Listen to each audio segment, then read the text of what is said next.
Mr. Johnson was a man who believed in quiet actions rather than loud words. He was the CEO of one of the biggest retail chains in the city, but he never carried himself like a man above others.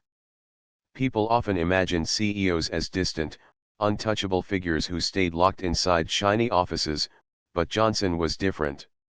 He had grown up in a working-class neighborhood, where his mother worked double shifts just to put food on the table. He knew the struggles of ordinary people, and he never forgot where he came from. That was why he often liked to walk into his stores without telling anyone, dressed in simple clothes, blending in like any other shopper. He wanted to see the truth, how his employees worked, how customers were treated, and what the real atmosphere of the store was when nobody thought the CEO was watching. On a cool morning, Johnson woke up earlier than usual. Instead of going to the headquarters, he put on a plain jacket, jeans, and an old cap.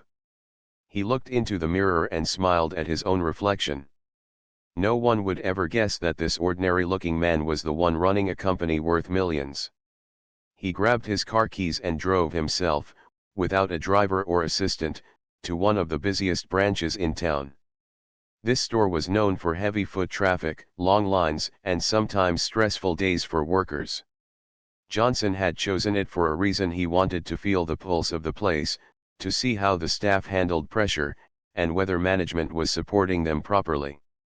The automatic doors slid open, and the familiar smell of fresh bread from the bakery section greeted him. The store was already buzzing with early shoppers, people picking up groceries before work, and parents with children hurrying through the aisles. Johnson strolled slowly, pushing an empty cart, pretending to browse the shelves. But his eyes were sharp. He noticed the stock on the shelves, the way the staff greeted customers, and even the smallest details like the cleanliness of the floor.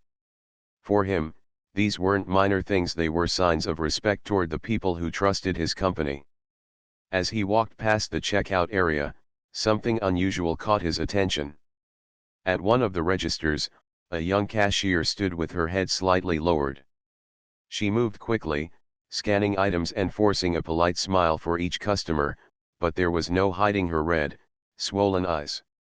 Every now and then, she would turn away slightly, brushing the corner of her eye with the back of her hand.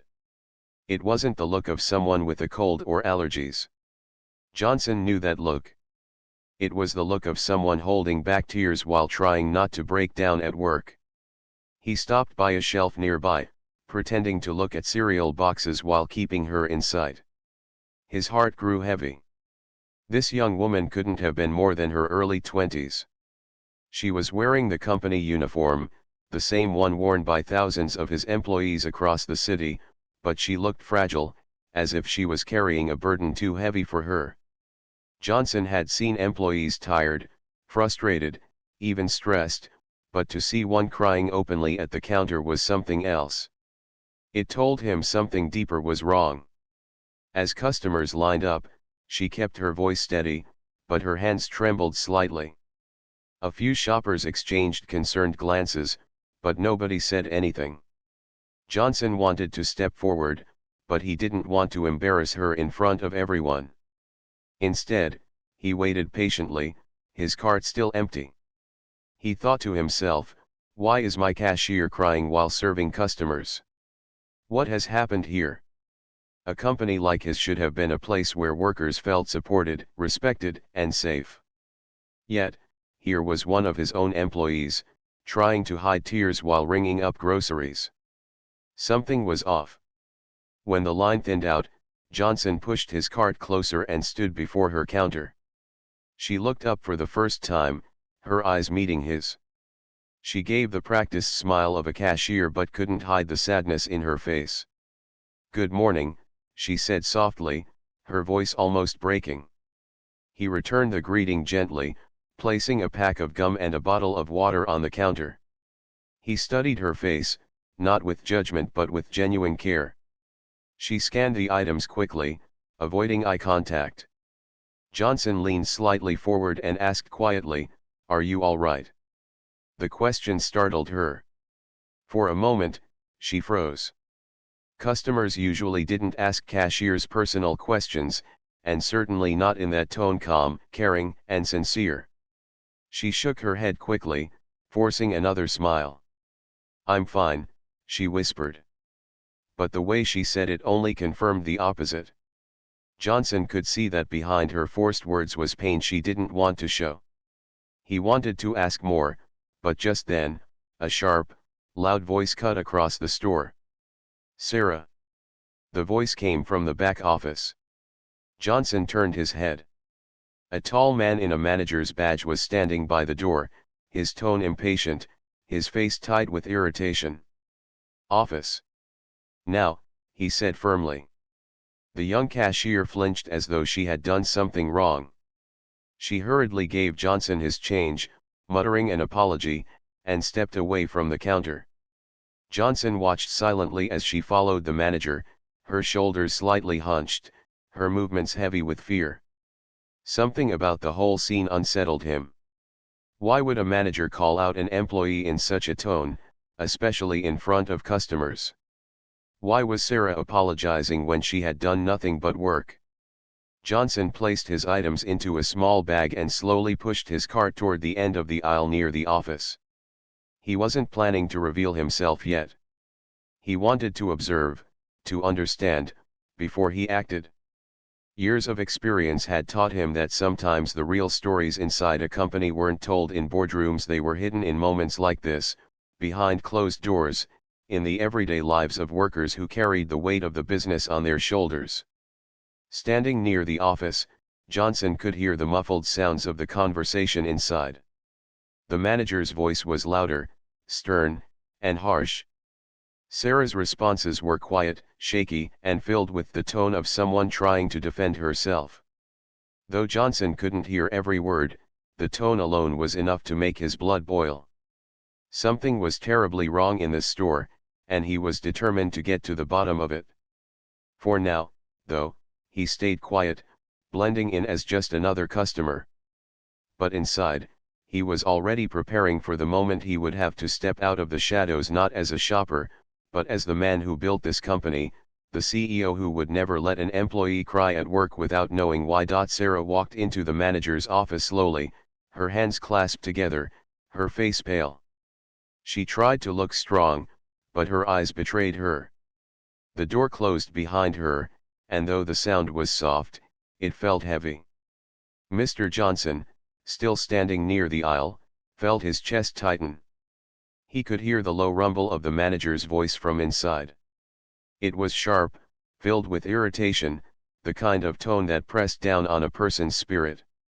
He could hear Sarah's faint replies, almost whispers, carrying the weight of someone who didn't have the power to fight back. Johnson's instincts told him to step in immediately, but years of leadership had also taught him patience. If he rushed, the truth might never fully come out. He leaned on his cart, pretending to look at a display of canned goods, while his ears focused on every sound from the office. The voices were muffled, but the tone told a clear story. One person was being cornered, and the other was using authority without compassion. Minutes later, Sarah stepped out. Her shoulders drooped as if she were carrying a burden twice her size. She wiped her eyes quickly and hurried back toward her register. Mr. Davis, the manager, followed behind with a stiff posture and narrowed eyes. He looked around the store like a man who wanted everyone to know he was in charge. Johnson noted the way he carried himself, the way he looked at Sarah as though she was a problem instead of a human being. It troubled him deeply. Back at the counter, Sarah tried to steady herself.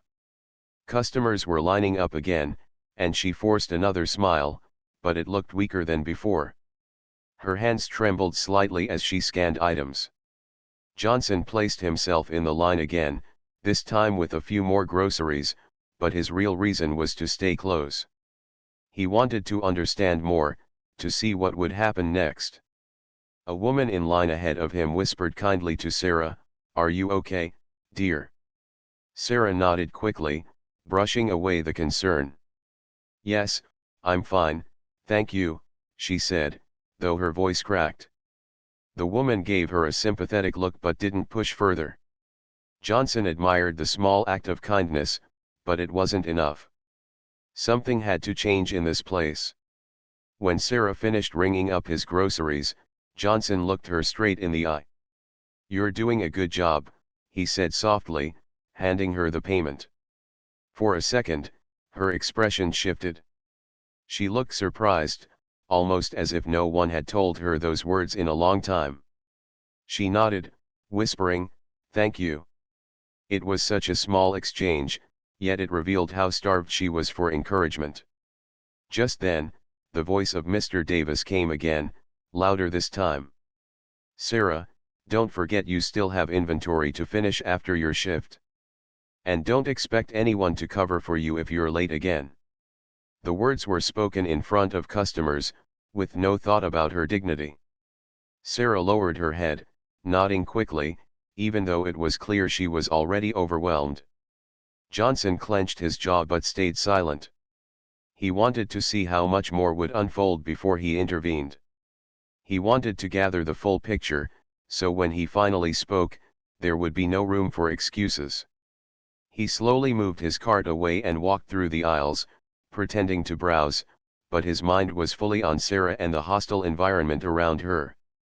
Later that morning, he saw her struggling at the register again. A long line had formed, and the pressure seemed unbearable. One of the card machines froze, and Sarah tried to fix it, apologizing to customers while fumbling with the buttons. Mr. Davis came storming out of the back, his footsteps heavy and fast. "What's going on here?" he demanded, his tone sharp. "The machine it froze," Sarah explained nervously. "I'm trying to restart it." Before she could finish, Davis interrupted. "You're wasting everyone's time. How many times do I have to remind you to keep things moving?" His voice was loud, drawing the attention of other shoppers. Sarah's cheeks flushed red with embarrassment. She nodded quickly, whispering, "I'm sorry," though it wasn't her fault at all. The machine finally reset, and the line moved forward. But the damage was done. Johnson had seen everything he needed to see: a manager using authority to belittle rather than guide, and a cashier left to carry the weight of humiliation. When the crowd cleared again, Johnson quietly approached Sarah's register with a gentle smile. "May I ask," he said softly, "how long you've been working here?" "Almost a year," she replied carefully, still not recognizing who he was. "It's a good company. I like the work." But, her voice trailed off, and she glanced nervously toward the manager's office. "Some days are hard." Johnson nodded slowly. He didn't press further, respecting her caution. But inside, he was making notes, not just in his phone but in his heart. He remembered his own early jobs, where supervisors either lifted you up or crushed your spirit. He thought about his mother, who once came home crying because her boss had shouted at her for being a few minutes late, even though she had worked 12 hours straight. He had promised himself back then that if he ever ran a company, things would be different. Yet here he was, witnessing the same pain he had sworn to fight against. As the day went on, Johnson stayed inside the store longer than planned. He walked every aisle, spoke casually with a few workers, and even listened to customers chatting about the service. Every now and then, his eyes went back to Sarah. She worked tirelessly, her forced smile fading more with each passing hour. It was as if her energy was being drained by the constant shadow of Mr. Davis's criticism. At one point, Johnson saw her take a brief moment to lean against the counter, her eyes closed for just a second. She looked exhausted. But the moment didn't last long. Davis walked by, glaring at her. "Back to work," he muttered. "No standing around." Sarah straightened instantly, nodding without a word. Johnson shook his head quietly. By afternoon, Johnson was certain. This wasn't just a bad day. This was a pattern. He had seen enough small signs, enough moments of tension, to know that something unhealthy was rooted in the leadership of the store. And as CEO, it was his duty to fix it.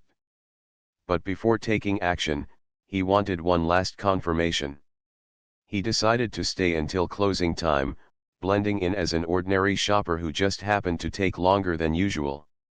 He wanted to see how the shift ended, how the manager treated his staff once the crowd was gone. He wanted the truth, raw and undeniable. When closing time came, Sarah's shift finally ended. She walked slowly toward the back, her steps heavy, her uniform slightly wrinkled from the long day. Johnson followed at a distance, careful not to draw attention.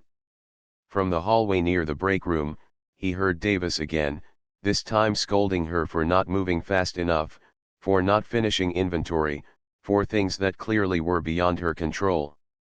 Sarah's voice was soft, almost pleading. "I've been trying my best. I just need a little flexibility. My mom is very sick," and Johnson froze. That was it.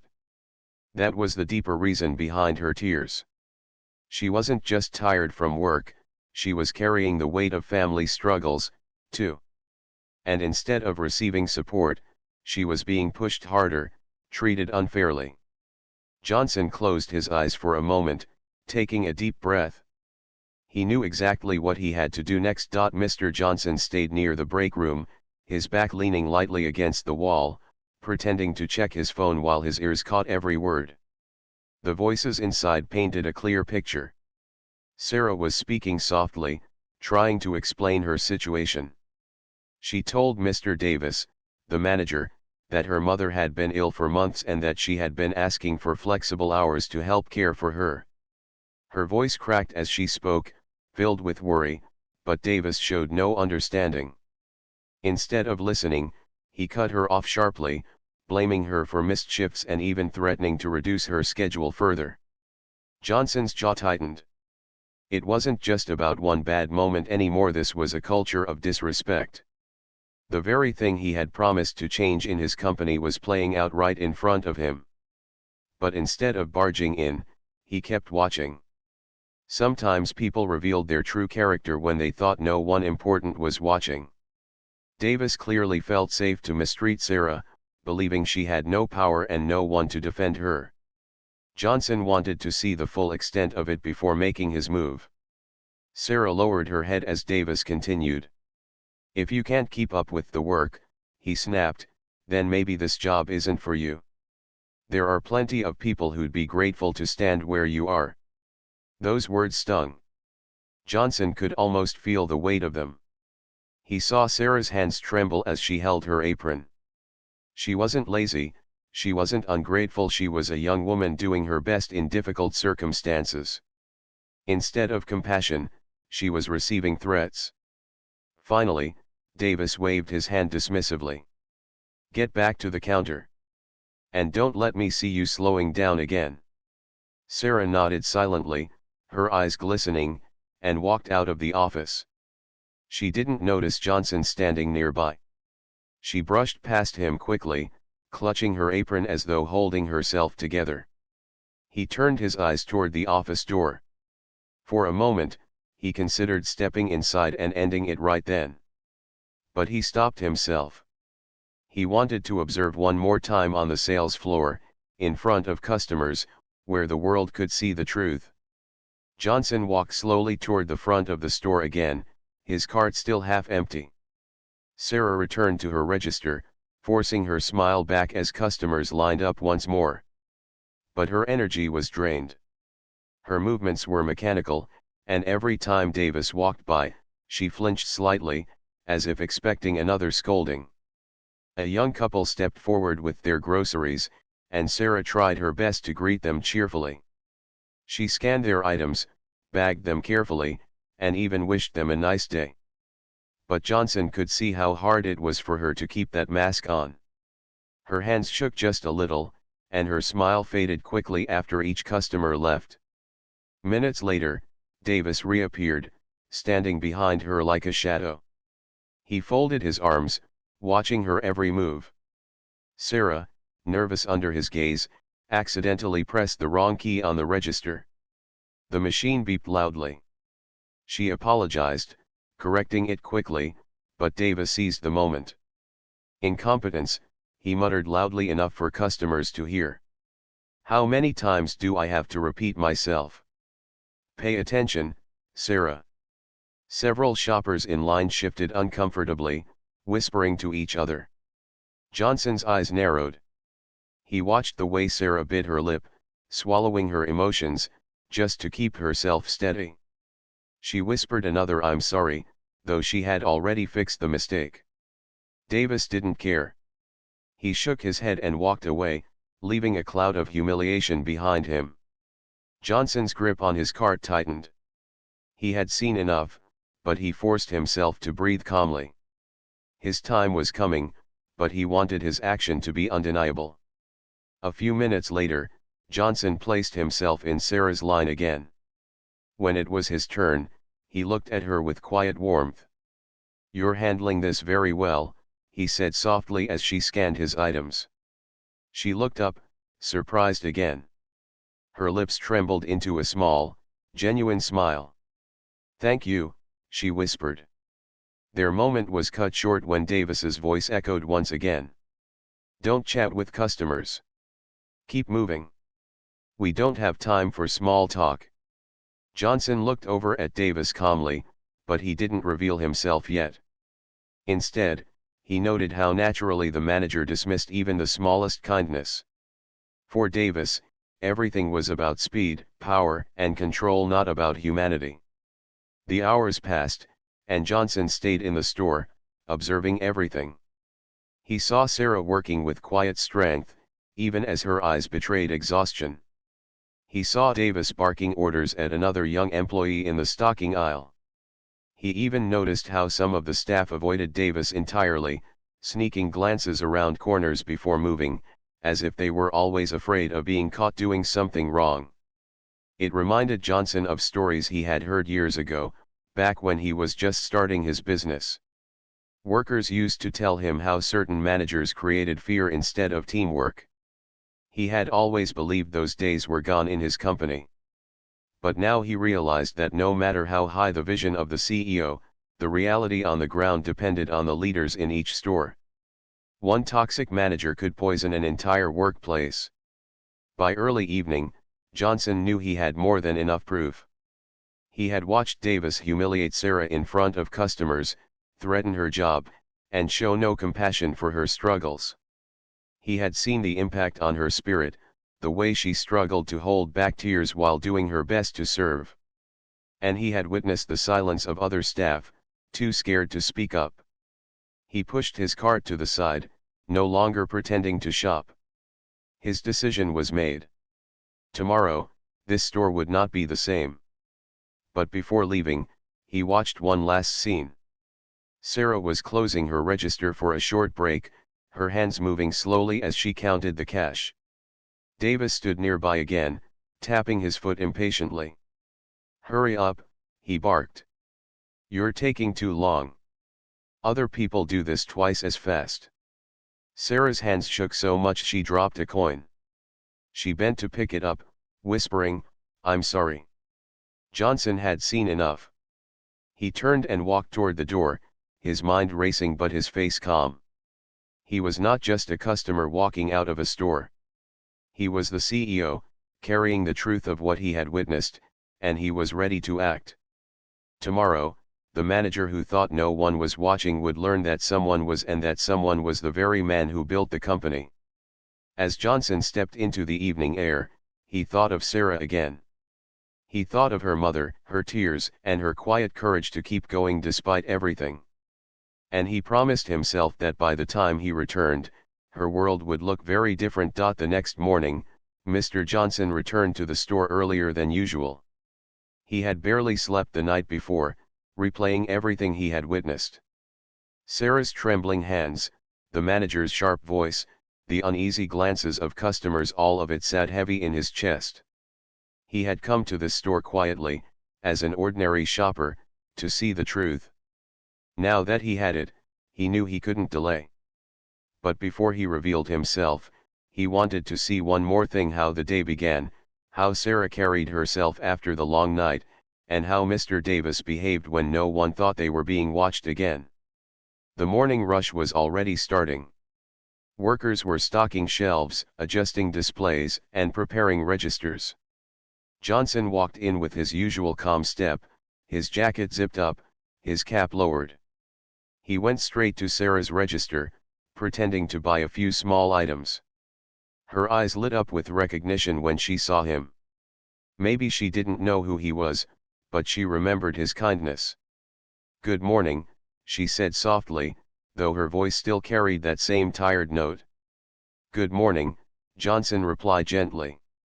He placed a few things on the counter, but more than the groceries, he was paying attention to her. She moved carefully, but there was still a heaviness about her, like a storm cloud that had never lifted. He wanted to tell her right then who he was, that everything would soon change, but he held back. Timing mattered. Moments later, the store began filling quickly. Customers lined up, and Sarah worked faster, her forced smile returning. Johnson stepped aside with his bag and stood where he could see everything. That was when Davis appeared again, stepping out of his office with the same stiff stride. He scanned the floor like a guard, not like a leader. His eyes landed on Sarah almost instantly. "You're slow again," he said sharply as he walked past her line. "Pick it up. We don't have all day." Customers exchanged glances. Some frowned, others looked away, uncomfortable. Sarah nodded quickly, whispering another "yes, sir," though she was clearly doing her best. Johnson's heart sank, but he stayed calm. He wanted the moment of truth to be clear, undeniable. As the line moved, one of the customers, a mother with a small child, had trouble finding her card. She searched her bag nervously while Sarah reassured her gently, "It's okay, take your time." The little boy fidgeted with candy on the counter, and Sarah smiled kindly at him. But before the moment could settle, Davis appeared again, his voice loud enough for everyone to hear. "What's the hold-up now?" he demanded. "The customer just needs a moment," Sarah explained softly. Davis rolled his eyes. "This is why the line is always backed up. You're too soft. Keep things moving." The mother's face flushed with embarrassment. She quickly found her card and completed the payment. She muttered "I'm sorry" to Sarah, though it wasn't her fault. Sarah smiled reassuringly, but Johnson noticed the way her shoulders slumped even lower after Davis walked away. The tension grew heavier. Every mistake, every pause, every little thing seemed to be watched and criticized. Sarah was working under a microscope, and Johnson knew this wasn't just a single bad day. This was a toxic culture, and he was watching the poison drip out in front of everyone. Then, the breaking point came. During the midday rush, Sarah's register froze again. The machine beeped, flashing an error. She calmly tried to restart it, apologizing to the customers in line. "I'll just need one moment," she explained gently. But before she could fix it, Davis stormed over again, his voice sharp and cutting. "What now? Can't you do anything right?" Sarah's face turned pale. The machine, it froze again. "I'm restarting it now." "Excuses," Davis interrupted, throwing his hands up. "Every time, it's something with you. Do you think customers have time to wait while you figure it out?" "Useless." The word hung in the air like a slap. Customers gasped softly. A man in line muttered under his breath, "That's uncalled for." A woman shook her head. But Davis ignored everyone, glaring at Sarah until she lowered her head, whispering yet another apology. That was it. Johnson could no longer stand in silence. He stepped forward calmly, placing his bag on the counter. His voice was steady, but there was a weight behind it that made people turn their heads. "Enough," he said. The entire register area fell quiet. Davis turned, his expression annoyed. "Excuse me, sir, this is none of your concern." Johnson reached into his pocket and pulled out his wallet. From it, he removed a sleek company ID card, embossed with his name and title. He placed it on the counter, right in front of Davis. "It is my concern," Johnson said firmly. "Because this is my company. I am the CEO." Gasps echoed around the line. Shoppers looked at each other, stunned. Sarah froze, her eyes wide, staring at the card and then at the man she thought was just an ordinary customer. Her lips parted in disbelief. Davis's face drained of color. His confident posture crumbled. He stammered, I didn't know." Johnson's eyes locked onto him, calm but unshakable. "You didn't need to know who I was to treat people with respect. Kindness doesn't depend on titles. Leadership doesn't depend on fear. And yet, you've shown me exactly how you believe people should be treated." The silence was so heavy it felt like the entire store was holding its breath. Johnson turned slightly toward Sarah. His tone softened instantly. "You've been working with strength despite everything. You are not the problem here." Sarah's eyes filled with tears, but this time they weren't from humiliation. They were from relief. She nodded silently, her chest rising with shaky breaths. Then Johnson turned back to Davis. His voice became steady again, calm but sharp like steel. "Pack your things. You will not be managing this store any longer." The words hit like thunder. Customers looked at each other, some nodding in agreement, others whispering in astonishment. A young man in line muttered, "About time." Davis tried one last defense. "Sir, please, I was only trying to." Johnson raised his hand. "Save it. I've been here. I've seen everything. I watched how you spoke to her, how you treated customers, how you created fear instead of teamwork. That is not what this company stands for. You've forgotten what leadership is. Now you'll have time to think about it outside this company." Davis swallowed hard, his face red, but he didn't argue again. Slowly, he stepped back, his authority gone in an instant. The store was silent for a moment, then something unexpected happened. Customers began to clap. It started with one woman near the front, then spread down the line. A soft wave of applause filled the air, not loud or mocking, but grateful. Grateful that someone had finally stood up. Sarah looked at Johnson, her lips trembling. She whispered, "Thank you." Johnson gave her a small smile. "You deserve better. And from now on, you'll have it." He picked up his bag of groceries, but he wasn't leaving. He had more to do. This was only the beginning of the changes that would sweep through the store. For now, though, the message was clear. The CEO had revealed himself, the truth was out, and no one would ever forget the moment when respect was demanded, right there at the checkout counter. The sound of clapping slowly faded, but the energy in the store stayed thick with surprise. People still looked around, whispering to one another about what had just happened. A CEO standing quietly among them, watching everything, and then stepping forward to reveal himself. It felt like something out of a movie. Yet, for Sarah, it was real. She stood frozen behind her register, still trying to process what had happened. For the first time in months, she felt like someone had actually seen her pain, not ignored it. Mr. Johnson took a slow breath and looked around the store. His calm presence settled the room, but his eyes carried a message no one could miss. Things were about to change. He turned back to Sarah, speaking in a softer voice so only she could hear. "Take a break. You've done enough for now." She hesitated, almost as if she was afraid to leave her post, but when she saw the sincerity in his eyes, she nodded gently. Her hands still shook as she closed her register, but this time it wasn't from fear, it was from relief. She stepped away slowly, heading toward the break room, and for the first time, her shoulders didn't look so heavy. Johnson then motioned for one of the assistant managers to step forward. The young man looked nervous, unsure of what would happen next. Johnson asked him calmly, "How long have you been here?" 2 years, sir," the assistant replied, still stunned that he was speaking directly to the CEO. And how do you feel about this store? Johnson pressed. The young man hesitated, then said carefully, it's a good store. But, many of us are afraid to speak up. Johnson nodded slowly.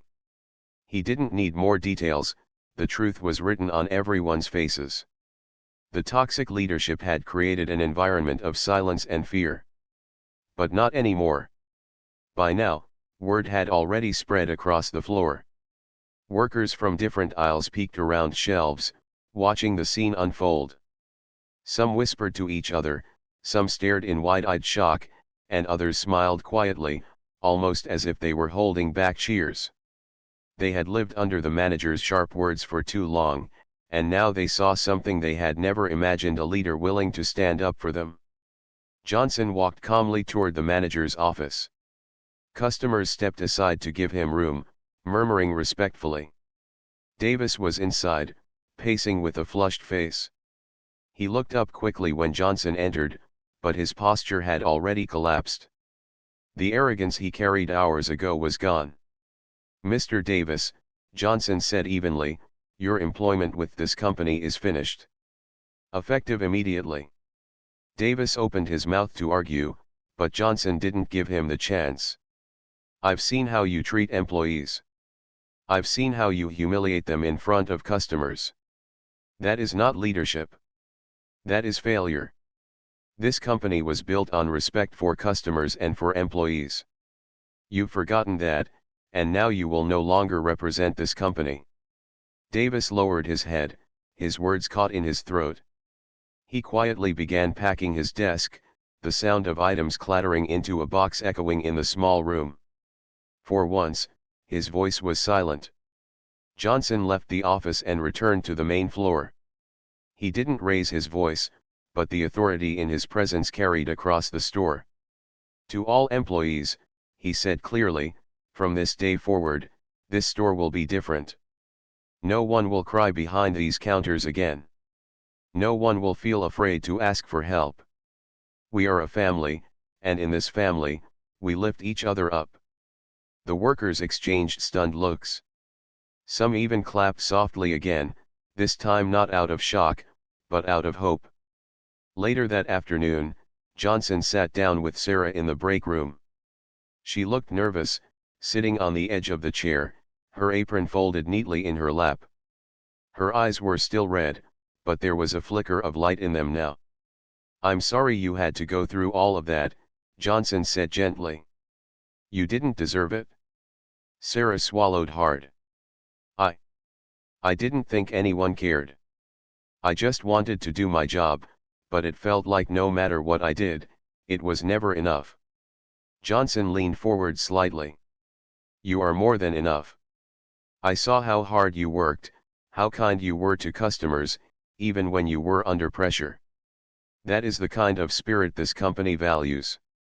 Tears welled in her eyes again, but this time they were different. They weren't from humiliation, they were from feeling seen, finally, after so long. She wiped her cheek and whispered, "Thank you." Johnson smiled. "I'm not just thanking you with words. I want to do more. You deserve to be supported, not torn down. Starting today, your schedule will be adjusted so you can care for your mother. And I'll make sure you have the resources you need. On top of that, I'd like to see you grow in this company. Have you ever thought about moving into a supervisory role?" Her eyes widened in shock. "Me? A supervisor? Why not?" Johnson said warmly. "You've already shown patience, kindness, and strength. Those are qualities of a true leader. And unlike some, you know what it feels like to be on the other side of power. That makes you the kind of leader we need." Sarah covered her mouth, shaking her head slowly in disbelief. "I don't even know what to say." "Just say you'll think about it," Johnson replied. She nodded, her smile trembling but real this time. Over the next few weeks, changes swept through the store. Word spread across the entire company about what had happened. Employees felt braver, knowing the CEO cared enough to walk among them, unannounced, and see the truth with his own eyes. Sarah began training under a new manager, someone chosen carefully for compassion as well as skill. She gained confidence, her smile becoming genuine again. Customers noticed the difference too. The store atmosphere shifted from heavy and tense to warm and welcoming. One evening, weeks later, Sarah stood at the front of the store, now helping to supervise the closing shift. She guided a new cashier gently, showing her how to handle the register. Her voice was calm, her hands steady. She remembered the nights she had cried in the same spot, and she realized just how far she had come. Mr. Johnson visited again, this time not undercover but openly. He walked through the aisles, greeting employees by name. When he saw Sarah at the counter, he smiled proudly. She looked different now, stronger, steadier, carrying herself with quiet confidence. "Looks like you're doing well," he said. Sarah nodded, her eyes bright. "I'm trying. And I think I'm starting to believe in myself again." Johnson gave her a reassuring nod. "That's all I could ever ask." As he left the store that night, Johnson reflected on everything that had happened. He knew he couldn't be in every store at once, but he also knew his presence had sent a powerful message. Leadership wasn't about titles or authority, it was about compassion, about standing up for people when they felt unseen. And sometimes, all it took to change a life was walking into a store quietly, listening, and choosing to act. Sarah never forgot that day. To her, the CEO wasn't just the man at the top of the company, he was the one who saw her when no one else did, the one who reminded her that she mattered.